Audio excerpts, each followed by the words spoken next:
Jokowi ini membutuhkan waktu lebih lama. Saya pengusung 3 periode.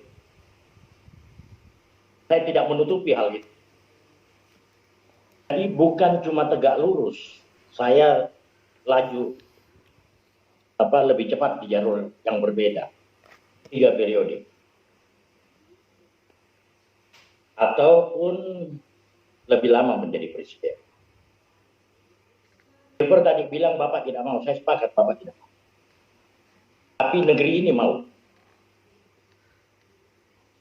Apalagi untuk kami yang di Indonesia Timur, 69 tahun menjadi anak tiri, begitu Pak Jokowi jadi presiden, tiba-tiba kami menjadi anak kandung Republik ini. Pak Jokowi adalah jawaban dari doa-doa panjang para ketua negeri yang menginginkan pada saat mereka menjadi bagian dari NKRI, daerahnya juga dibangun. Hal yang lupa dilakukan oleh 6 presiden sebelumnya termasuk Bung Karno. Jadi kalau berbicara tegak lurus, kami menunjuk ngacung ke atas. Sekarang kami punya simbol 3 periode itu begini. Saya Kristen, tapi saya diajarin oleh seorang Habib bicara 3 periode seperti ini. 1, 2, 3. Ini juga adalah lafaz Allah. Jadi kalau mau lawan 3 periode, lawan yang Maha Pencipta. Bicara tentang cawe-cawe Pak Jokowi, saya ini dari sudut yang berbeda. Ada 4 rancangan undang-undang prioritas yang sedang digodok saat ini di DPR. Pertama adalah perampasan aset. Yang kedua, pembatasan uang kartal. Yang ketiga, energi baru terbarukan. Yang keempat adalah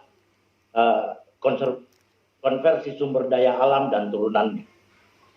Ini Pak Jokowi mau gol sebelum masa jabatan beliau berakhir. Permasalahannya, jika Pak Jokowi sudah berpihak ke salah satu dari capres yang ada, baik Pak Anies, Pak Ganjar maupun Pak Prabowo, maka yang lain, kubu yang lain tidak akan mendukung. Ini pergumulannya berat. Bicara tentang perampasan aset. Jika ini diundangkan, tidak ada satupun parpol yang bisa berkampanye. Karena yang ada di parpol semua uang haram jadah. Berbicara tentang uang kartal, tidak ada satupun parpol yang bisa berkampanye. Karena mereka tidak bisa bawa cukup uang untuk melakukan serangan pajak. Bicara tentang energi baru terbarukan, itu yang tidak mau dilakukan oleh negara-negara maju. Dan mereka punya pion-pion liberalisme yang ada di Indonesia. Hal yang sama berbicara kalau seandainya sumber daya konversi sumber daya alam itu dilaksanakan. Ada bentuk penjajahan baru dan ini yang Pak Jokowi berulang kali melawan karena bagi Pak Jokowi kita adalah negara berdaulat. Apakah dari calon presiden yang lain yang saat ini sudah ada itu bisa mengambil peran strategis Pak Jokowi? Tidak ada. Kita mau berbicara tentang Indonesia Emas 2045. Jika pengganti Pak Jokowi kualitasnya lebih rendah dari Pak Jokowi, ini langkah mundur. Dan alangkah gobloknya kita jika kita dibelenggu hanya oleh undang-undang yang jelas-jelas undang-undang itu palsu. Kenapa saya bilang palsu? Ini Mas Suhadi pasti tahu. Undang-undang yang diamandemen direkatkan ke undang-undang yang lama. Artinya saat ini sejatinya masih ada 2 undang-undang yang berlaku. Undang-Undang Dasar 1945 yang disahkan 18 Agustus dan Undang-Undang Amandemen yang melahirkan anak-anak haram jada yang bernama parpol. Jadi saya berbicara tentang 3 periode. Saya lakukan semua upaya yang mungkin saya lakukan. Cawe-cawe Pak Jokowi itu berbicara tentang kepentingan bagaimana negara ini siap untuk tinggal landas di 2045 yang harus bisa dimanfaatkan, dikapitalisasi dalam 13 tahun ke depan. Jika seperti apakah orang yang mampu membuat kita tinggal landas, kita lepas hanya gara-gara undang-undang palsu. Saya tidak. Saat ini Partai Prima sedang masuk di dalam gugatan mereka sudah kasat. Partainya Pak Modi juga sedang melakukan upaya-upaya itu.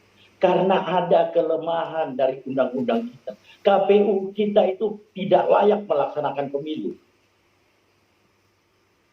Ini semua adalah kesengajaan. Bagaimana negara ini salah urus akibat dominasi partai politik. Partai terbesar saat ini sedang mengarah menjadi partai tunggal. Partai lain itu akan didegradasi. Saya dengar salah satu capres membuat kontrak politik dengan ketua umum parpolnya. Kewenangan untuk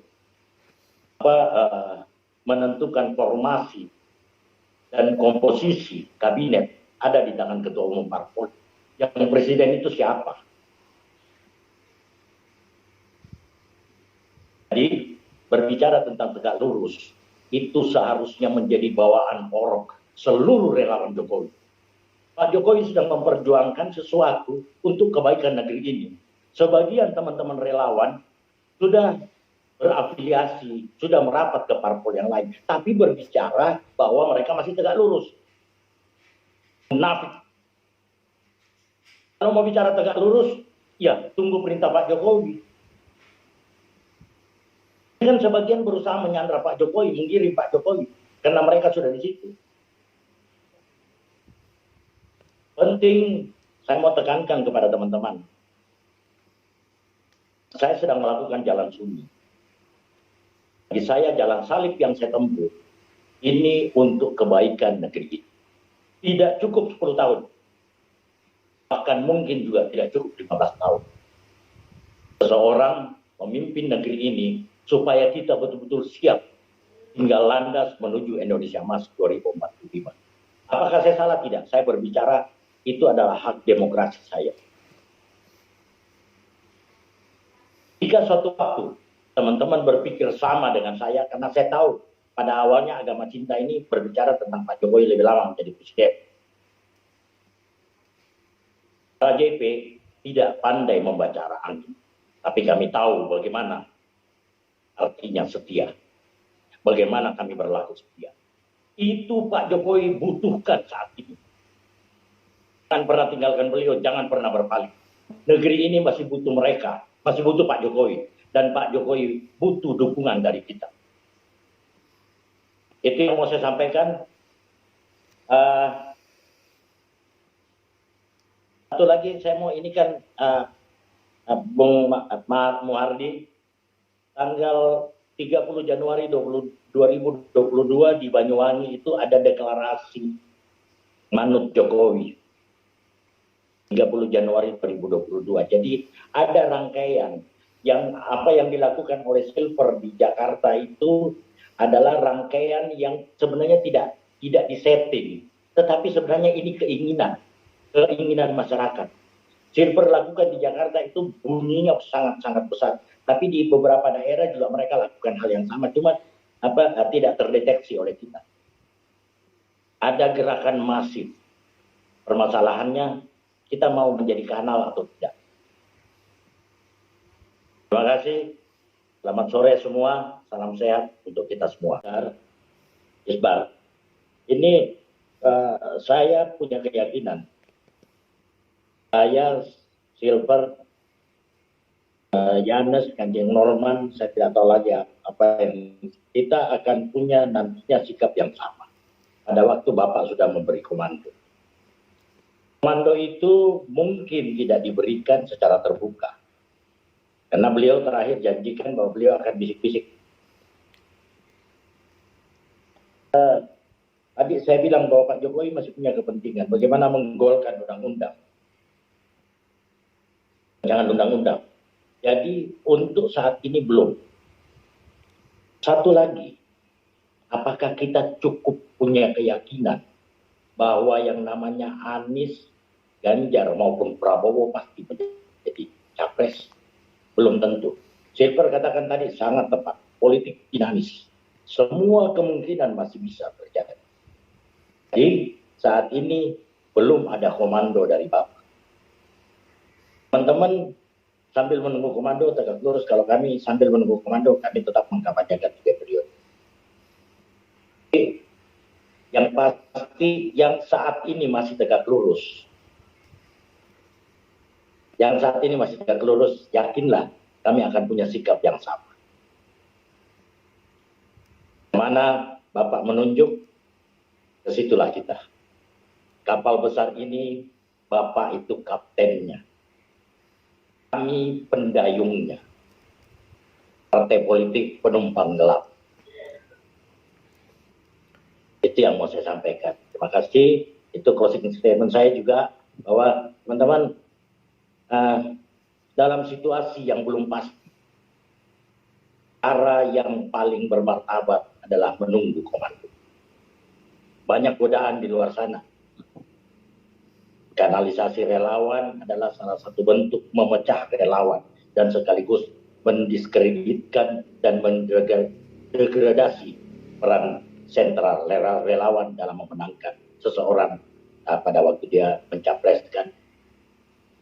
Walaupun perahunya ya itu, ini ya perahunya itu tetap partai, tapi relawan itulah yang jadi pendayung. Ayo kita sama-sama mendayung perahu besar Pak Jokowi menuju arah yang Pak Jokowi mau.